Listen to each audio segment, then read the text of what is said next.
Mesdames, Messieurs, bonsoir. Bienvenue à J.E. Ce soir, J.E. aux trousses d'un maître de l'arnaque. Ce monsieur-là, quand tu y parles, il te regarde dans les yeux. Son regard est droit, son regard est franc. Il est droit comme un i. Il a tout un talent pour berner des entreprises et des personnes. Ils avaient dit qu'il y avait 848 millions. Qu'est-ce que j'entendais, c'est qu'il valait 200-300 millions. Au-delà de 2-3 milliards, il disait. Il ne savait pas exactement. Son passé le rattrape. J.E. le confronte. Vous dites quoi aux victimes là, que vous avez faites durant tout ce temps-là?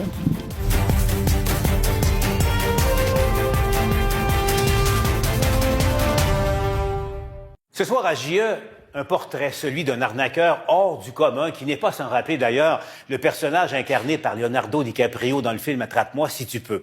Son nom, Abderrazak Mehdi. Ça se peut que ça vous dise rien, mais si je vous disais que c'est lui, par exemple, qui était derrière la supercherie de l'icône de la Vierge à Ville-Saint-Laurent. Abderrazak Mehdi a récidivé et cette fois, il a réussi à soutirer de l'argent, beaucoup d'argent à une de ses victimes et aussi fait travailler de nombreux professionnels sans jamais les payer. J.E. l'a retracé.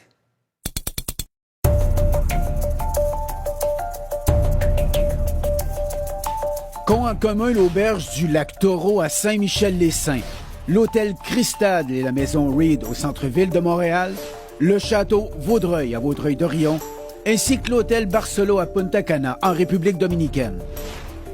Ces hôtels et édifices prestigieux se sont retrouvés au cœur d'une invraisemblable arnaque, essentiellement de fausses transactions évaluées à plus de 200 millions de dollars.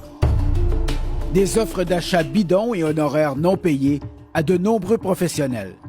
J'ai rien caché, monsieur, absolument pas. Voici l'auteur de cette arnaque, Abderrazak Mehdi. Une crapule qui a trompé et abusé de la confiance de dizaines de personnes en faisant croire qu'il était un milliardaire de Dubaï. Ils avaient dit qu'il y avait 848 millions. Qu'est-ce que j'entendais, c'est qu'il valait 200-300 millions. Au-delà de 2-3 milliards, il disait. Il ne savait pas exactement. Il dit, il faudrait que j'aille une chose. Puis il y avait d'autres business là-bas. Il y avait des hôtels, il y avait des... Ça avait l'air si réel que certains ont laissé leur emploi en croyant fermement que Mehdi allait les embaucher. Mais ce monsieur-là, quand tu y parles, il te regarde dans les yeux. Son regard est droit, son regard est franc. Il est droit comme un i. Il savait très bien ce qu'il faisait. Il savait le mal qu'il faisait. Moi, je me rappelle du jour où on était au resto, je ne sais pas si tu t'en souviens, puis il m'a dit l'argent est arrivé, l'argent est rentré. J'ai dit, elle va rentrer, oui. Il dit, non, France, c'est fait. C'est pour vrai, c'est fait. On commence. Ben oui, France. Puis j'ai regardé Réal, j'ai fait comme, OK, je peux démissionner. À ce moment-là, je travaillais à la SAQ. Des avocats, notaires, agents d'immeubles, ingénieurs, architectes ont aussi accepté de travailler pour celui qui prétendait posséder une fortune colossale à l'étranger. Aucun n'a été payé. Tu as créé un empire avec aucun argent dans tes poches. Arrêté par la Sûreté du Québec pour cette arnaque, Mehdi a multiplié les mensonges à cet enquêteur des crimes majeurs en Outaouais lors de son interrogatoire. Est-ce que tu as déjà dit à quelqu'un que tu possédais des milliards? Absolument pas. Okay. Est-ce que tu le jures sur la tête à Valentine? Oui, je vais vous dire pourquoi. Jure-le. Non, laisse-moi finir. Est-ce que tu le jures sur la tête à Valentine? Oui, je le jure. L'arnaqueur jure ici sur la tête de sa fille, alors que plus tard, il admettra que c'est un mensonge. D'origine algérienne, Abderrazak Mehdi est arrivé au Québec en mai 2001. Printemps 2004, il a fait les manchettes à TVA avec cette arnaque qui n'est pas passée inaperçue.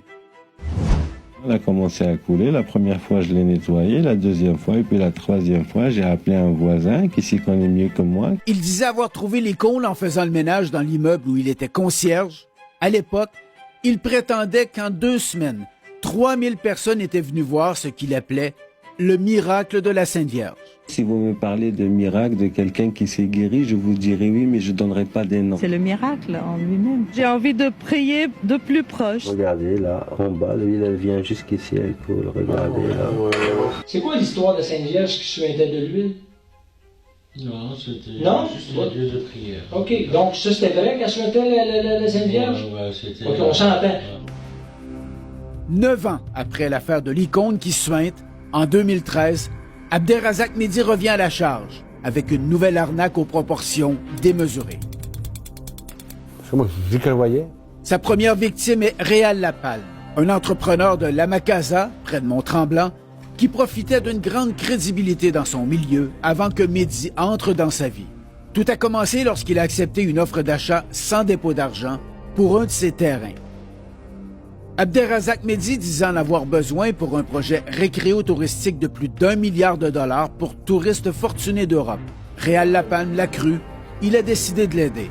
Moi, je le faisais pour les gens de la place. Il dit, ça va être un beau projet, tout le monde va travailler dans le coin. C'était ça le but plus. Moi. Le présumé milliardaire de Dubaï lui a parlé de sa présumée fortune, des difficultés à faire entrer son argent au Canada. Puis, il a fait plusieurs offres d'achat pour des terrains à Lamakaza. Il y a des fois qu'il demandait 10 pour valider la promesse. C'est de même que ça marche habituellement. Mais il dit là que les fonds étaient bloqués au Canada, parce que son argent venait de l'Europe. Tout le monde l'acceptait parce que le type, il est vraiment... à le regarder, à jaser avec, il a l'air correct. Tu sais, tout le monde lui faisait confiance. On dit, on va se voir chez le notaire. Ici, à Lamakaza, plusieurs se rappellent encore de ce milliardaire de Dubaï qui voulait faire un projet extraordinaire. Un complexe touristique de plus d'1 milliard de dollars qui a créé beaucoup d'attentes et qui, par la suite, en a déçu plusieurs. Ce que les gens nous disaient, c'est voir, ça va être tout un projet, ça va être un village dans un village. Donc, un club de golf, des restaurants, salons de coiffeur, mais ce serait pour les Arabes qui arriveraient d'outre-mer, qui viendraient passer des vacances. On va faire des modèles de pêche. Réal Lapalme a tellement cru au projet de Mehdi qu'il s'est impliqué personnellement en devenant son mandataire, comme en témoigne ce document officiel. Et il était toujours mal pris. J'ai avancé un peu d'argent. Un petit 5 000, un petit 10 000. Faisait un chèque. Il me faisait des chèques. Tu ne mets pas de date. Tu mets que l'argent rentre, on mettra la date. Il y avait toujours de quoi, là, des bonnes raisons. J'ai avancé. J'avais une bonne marge de crédit. On l'a rempli. J'ai passé au-delà de 100 000. Une fois l'arnaque bien rodée, Mehdi a visé grand, très grand. Il s'est lancé à l'assaut de grands hôtels et d'édifices prestigieux. Donc là, c'est la suite présidentielle et là, c'est la chambre présidentielle. Ici, à l'auberge du lac Taureau de Saint-Michel-les-Saints, on se rappelle encore d'Abderrazak Mehdi. Comme son offre d'achat avait été acceptée, il en a profité pour venir séjourner ici avec des invités à quelques reprises, sans jamais payer la facture. Mais pour M. Mehdi, c'était offert, bien sûr, car c'était comme un petit cadeau, là, de... Comme il allait devenir propriétaire. Effectivement, voilà, c'est ça. Il en a profité. Ça, c'est sûr que... C'est sûr, hein. Pendant 6 mois, vous aviez un acheteur. Oui. Ça allait bien. Pour nous autres, un potentiel réel. Multimillionnaire. Oui. Puis, il vous a même fait une offre d'achat formelle conditionnelle à l'argent qui s'en vient. Oui, c'est en plein ça. Le maire de Saint-Michel-les-Saints était actionnaire de l'auberge du lac Taureau à l'époque où Mehdi a fait son offre d'achat. L'auberge connaissait des difficultés, était à vendre depuis plus de 3 ans. Le but, c'était de garder les emplois chez lui. Mehdi était très crédible, bien préparé, toujours accompagné de vrais agents d'immeubles spécialistes dans la vente de propriétés prestigieuses qui, eux aussi, ont perdu beaucoup de temps et d'argent avec lui. Il arrivait là, il était au courant de tout, il faisait une offre, il savait que le monsieur il avait de la misère ou pas. Ça. Là, il faisait toujours une offre. Ça a toujours passé partout qui était. On donne toujours scier les contrats. Je vous le dis, l'argent est là-bas, il n'est pas rendu, on attend l'argent qui débloque. Mais tout le monde a accepté pareil de signer. Parce que des fois, c'est à vendre. Puis le gars, il est content de vendre, ou peu importe la raison. Lui, il avait ses idées. Et on parle ici de l'œuvre d'un arnaqueur sans argent qui, dans la vie, faisait des petits travaux de construction à un salaire qui lui permettait à peine de subvenir aux besoins de sa famille.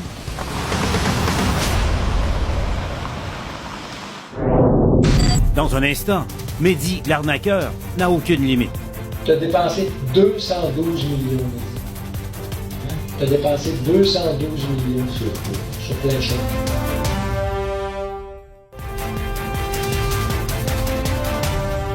Mehdi ne recule devant rien, donc, pour mystifier ses victimes. Même sa propre femme ignore son stratagème, jusqu'à ce que tout lui éclate en plein visage.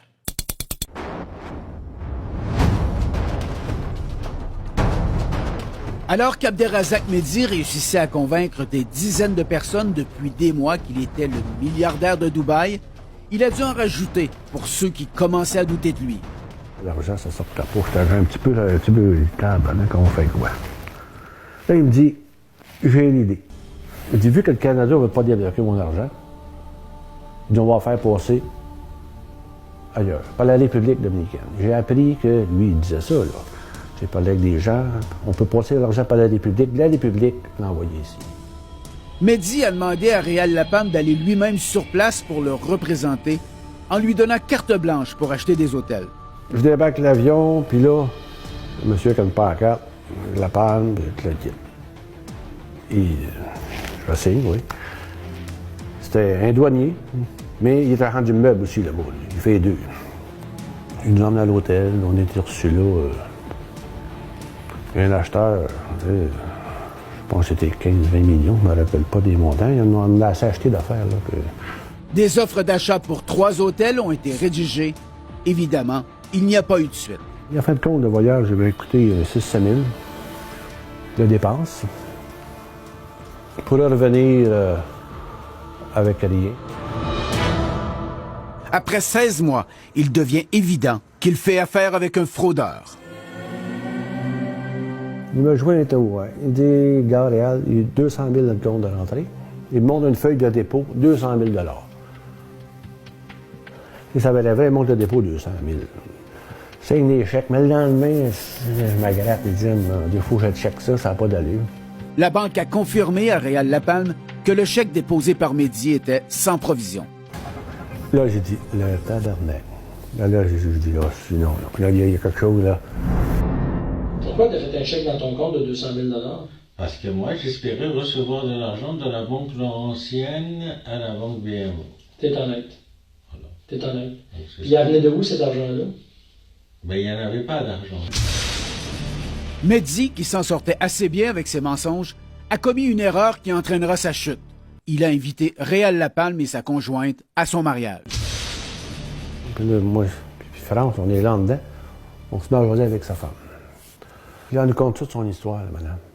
Là, elle dit, ça va beaucoup mieux, parce que là, depuis 1 an, il y a un nouvel emploi, puis mon enterrement, ça va beaucoup mieux. Elle nous contait toute la misère qu'elle avait eue.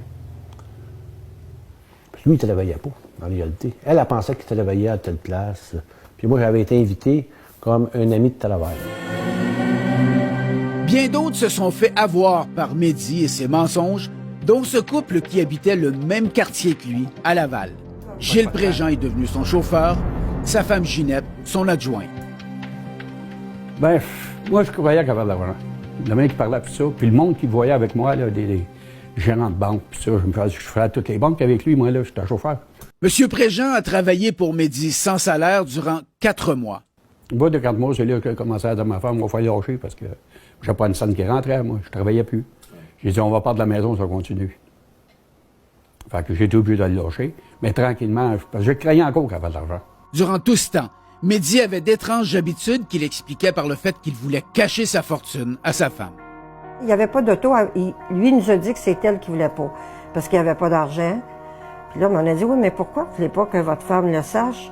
Ben, il dit, parce que ma femme est trop dans la religion catholique, puis que si elle sait que j'ai beaucoup d'argent, elle va vouloir tout donner ça à la religion catholique. L'arnaqueur faisait tout pour ne pas éveiller les soupçons de sa femme.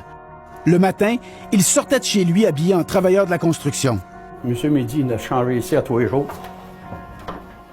Ici, il y avait le linge à Monsieur Mehdi qu'on a caché ici. Et puis ça, c'était à sa chaise à Monsieur Mehdi qui s'assoyait dessus pour se changer. Et puis le soir, quand il revenait avec moi, ben, Monsieur Mehdi, il venait ici pour se changer, mettre son vieux linge de travail et s'en tourner chez eux. Mehdi en rajoute. Il promet des emplois très payants à ses victimes. Il demande à France La Tendresse de constituer une équipe de 25 dirigeants pour ses projets. Il m'a demandé la première fois, bon, ben, si tu peux trouver des gens, si tu peux recruter, j'ai besoin de bonnes personnes, on a besoin des directeurs pour tous les départements. Moi, j'ai recruté un collègue de travail qui a recruté, lui, qui en a parlé à sa femme, qui, eux, ont recruté d'autres personnes. Et les salaires étaient faramineux. Alors, c'était assez facile de recruter. En fait, Mehdi a poussé la frange jusqu'à se présenter chez ce concessionnaire Mercedes dans les Basses-Laurentides pour acheter 25 voitures à 110 000 $ chacune pour les futurs administrateurs de son empire. Comme il n'a jamais donné de dépôt, les voitures n'ont pas été commandées. Tu sais comment est-ce que tu as dépensé dans une année et demie, j'ai fait le compte au complet. Tu sais comment est-ce que tu as dépensé? Tu as dépensé 212 millions, Mehdi. Hein? Tu as dépensé 212 millions. Sur quoi? Sur plein de choses. Tu as fait des offres d'achat partout.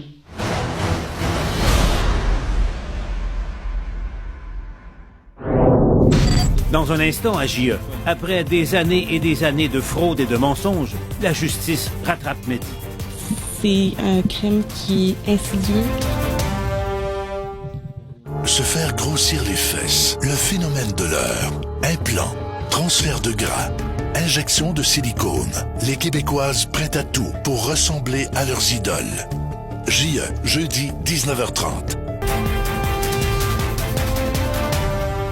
Des dizaines de victimes plus tard et après des années d'arnaques, de fraude et de mensonges, Mehdi est finalement rattrapé, d'abord par la vérité, par la justice et aussi par JE. Plusieurs se demandent sans doute comment il a pu ainsi berner autant de gens avec des histoires, disons-le, abracadabrantes. Attention, personne n'est vraiment à l'abri d'un tel maître du subterfuge.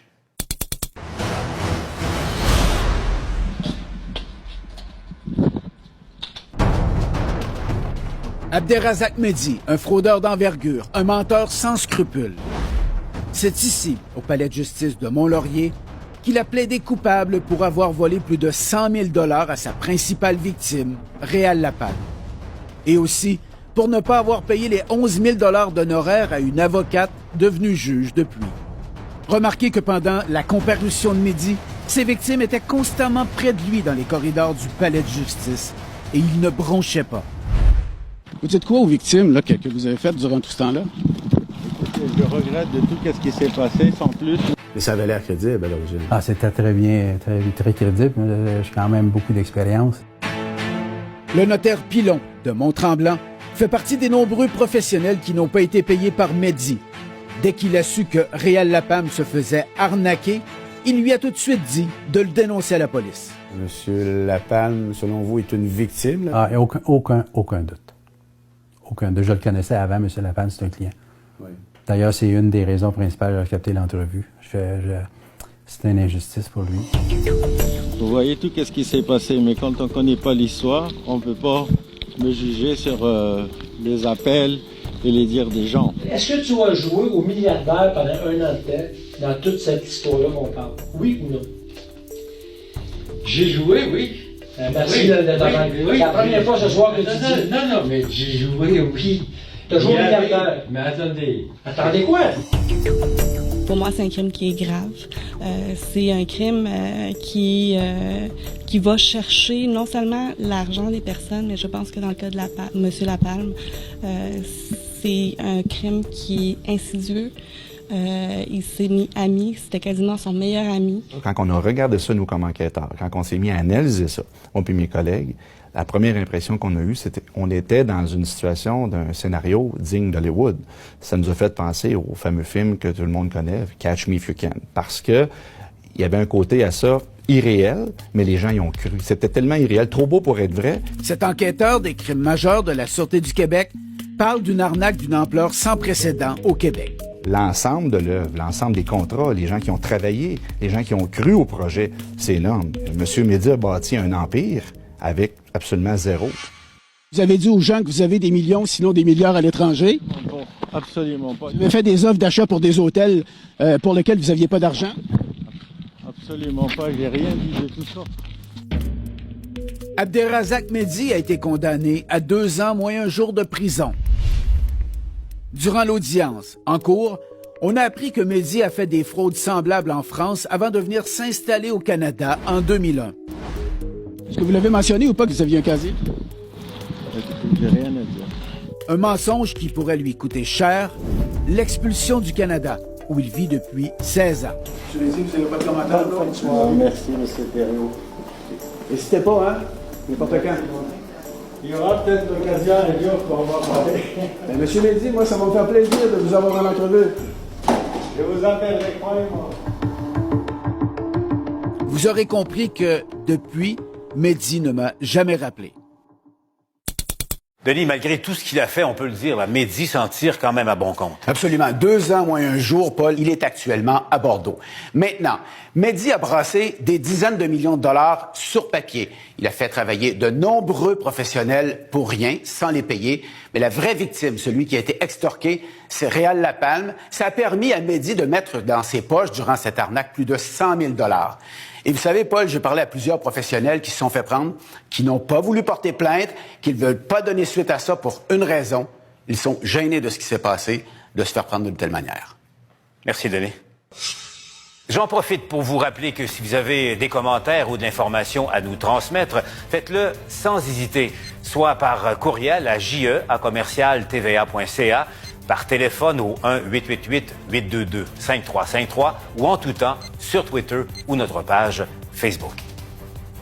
Pour revoir cette émission, vous pouvez en tout temps consulter le site web de TVA Nouvelles. Mesdames, Messieurs, merci d'avoir été là. Mon nom est Paul Larocque, au nom de toute l'équipe de JE. Je vous dis à la semaine prochaine.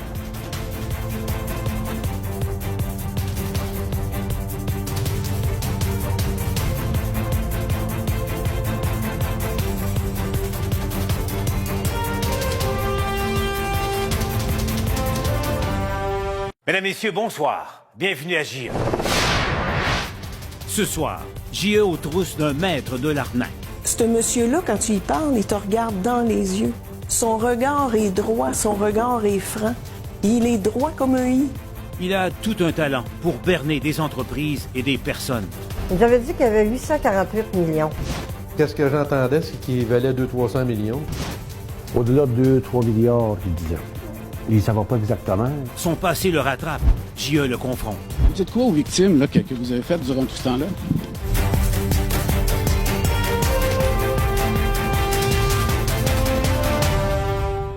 Ce soir à JE, un portrait, celui d'un arnaqueur hors du commun, qui n'est pas sans rappeler d'ailleurs le personnage incarné par Leonardo DiCaprio dans le film Attrape-moi si tu peux. Son nom? Il est droit comme un i. Il savait très bien ce qu'il faisait. Il savait le mal qu'il faisait. Moi, je me rappelle du jour où on était au resto, je ne sais pas si tu t'en souviens, puis il m'a dit l'argent est arrivé, l'argent est rentré. J'ai dit, elle va rentrer, oui. Il dit, non, France, c'est fait. C'est pour vrai, c'est fait. On commence. Ben oui, France. Puis j'ai regardé Réal, j'ai fait comme, OK, je peux démissionner. À ce moment-là, je travaillais à la SAQ. Des avocats, notaires, agents d'immeubles, ingénieurs, architectes ont aussi accepté de travailler pour celui qui prétendait posséder une fortune colossale à l'étranger. Aucun n'a été payé. Tu as créé un empire avec aucun argent. Des offres d'achat bidons et honoraires non payés à de nombreux professionnels. J'ai rien caché, monsieur, absolument pas. Voici l'auteur de cette arnaque, Abderrazak Mehdi. Une crapule qui a trompé et abusé de la confiance de dizaines de personnes en faisant croire qu'il était un milliardaire de Dubaï. Ils avaient dit qu'il y avait 848 millions. Qu'est-ce que j'entendais, c'est qu'il valait 200-300 millions. Au-delà de 2-3 milliards, il disait. Il ne savait pas exactement. Il dit, il faudrait que j'aille une chose. Puis il y avait d'autres business là-bas. Il y avait des hôtels, il y avait des... Ça avait l'air si réel que certains ont laissé leur emploi en croyant fermement que Mehdi allait les embaucher. Mais ce monsieur-là, quand tu y parles, il te regarde dans les yeux. Son regard est droit, son regard est franc. Abderrazak Mehdi. Ça se peut que ça vous dise rien, mais si je vous disais que c'est lui, par exemple, qui était derrière la supercherie de l'icône de la Vierge à Ville-Saint-Laurent. Abderrazak Mehdi a récidivé et cette fois, il a réussi à soutirer de l'argent, beaucoup d'argent à une de ses victimes et aussi fait travailler de nombreux professionnels sans jamais les payer. JE l'a retracé.